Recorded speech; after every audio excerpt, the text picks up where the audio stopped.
What's going on, everybody? Welcome in here to American Football Network. Today we got a special guest on with us, Jason Priester. How are you doing today, sir?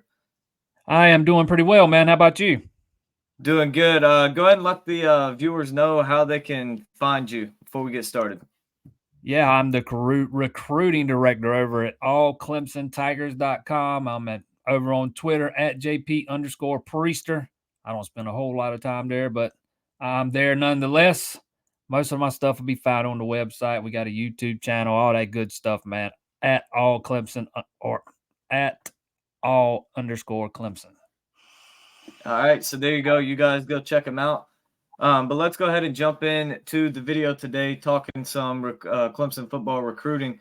So, first question for you: who would be some immediate impact guys out of the 24 class? Who do you see coming in and just having an immediate impact on this team?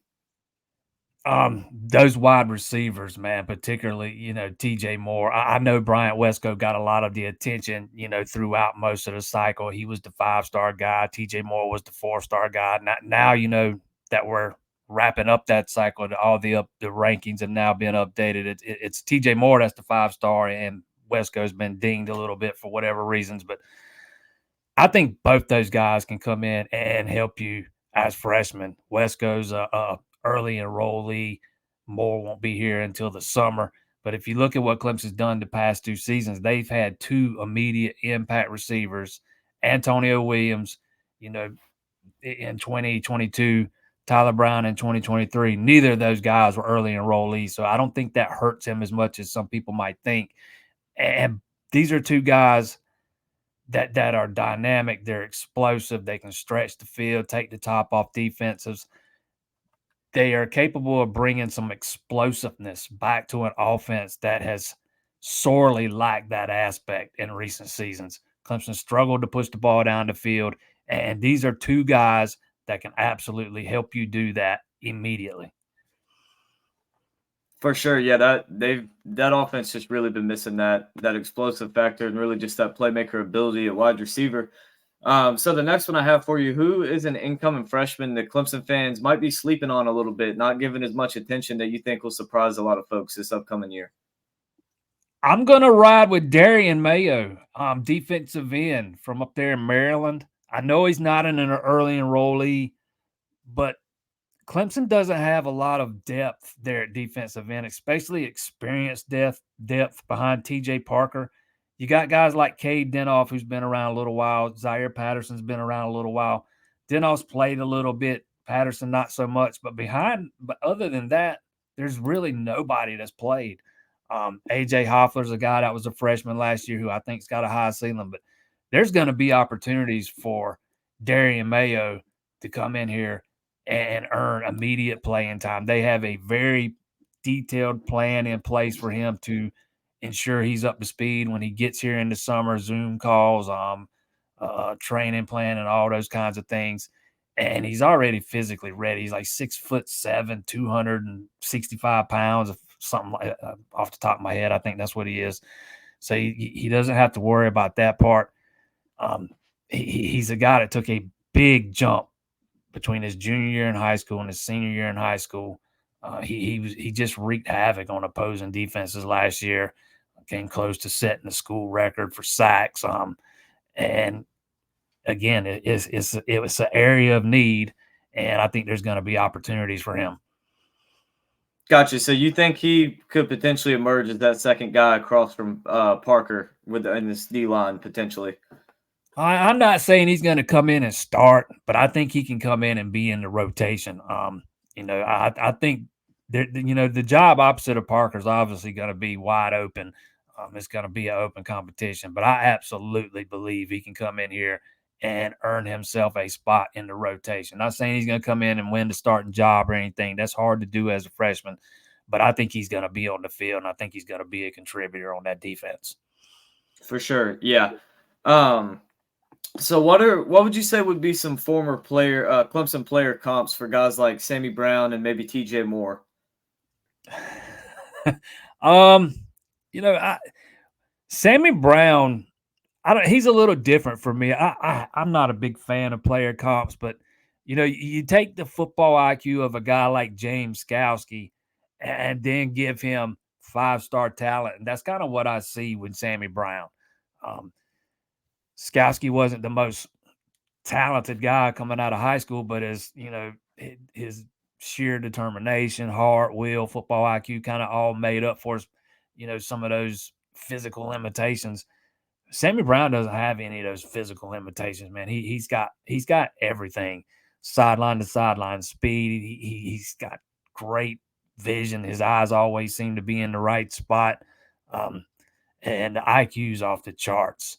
I don't know that I could compare him to anybody. I don't know that Clemson's had a linebacker quite this talented come through in a while. Jeremiah Trotter was a good one, but he certainly he wasn't a 5-star. Barrett Carter was another good one, but I think Sammy Brown's ceiling's maybe a little higher than all those guys. TJ Moore is another one that I don't know who I'd compare him to, but I would just say that his route running is so polished. He's such a smooth route runner. He's got very soft hands. He consistently makes the highlight reel catches look rather easy, and we know they're not.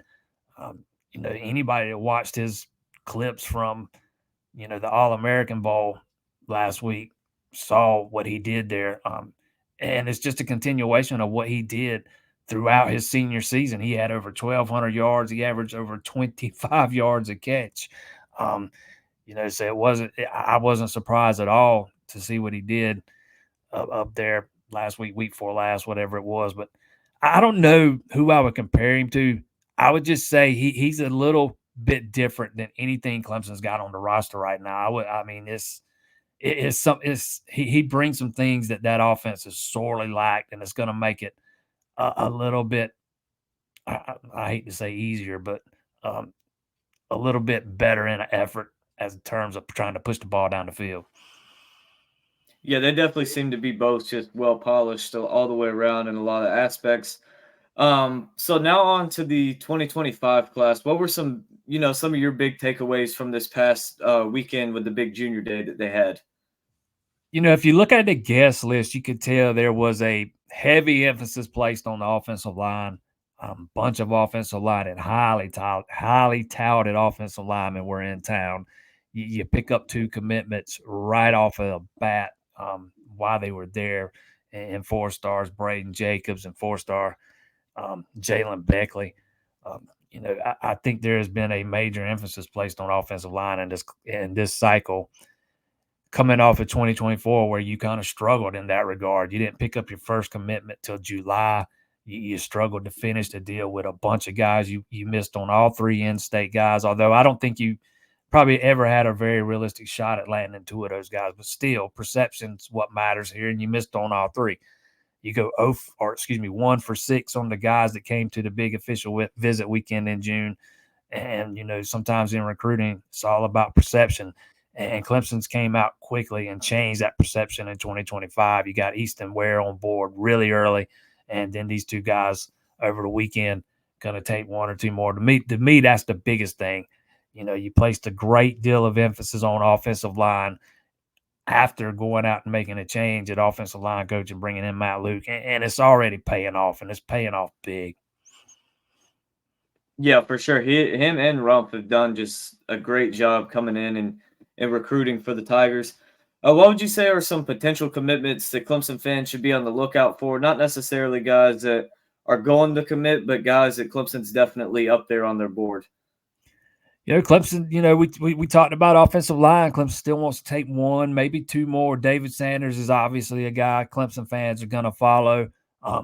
Definitely not going to sit here and say Clemson leads for him or anything like that, but I think they did what they needed to do last weekend with him. They needed to get themselves legitimately back into conversation. I think you did that. We'll see if they can get him back here in June for the big official visit weekend. I think they really helped themselves with offensive lineman Mal Waldrop out of Phoenix City there in Alabama. Talked to him the other day, and it's kind of coming down. He told me Auburn and Clemson are the 2 schools that have really stood out. So we'll see if they can close the deal with him. He plans on being back here in June. Mason Short's another offensive lineman that Clemson fans should keep an eye on. And maybe linebacker Jaden Harmon's a guy I think Clemson really helped themselves with this weekend, and safety Jordan Young is another guy I think Clemson did a really good job with. Gotcha. Yeah, definitely keep a lookout for those. And then my last question for you is: you mentioned David Sanders Jr., a guy who they brought in last week, had a good weekend with.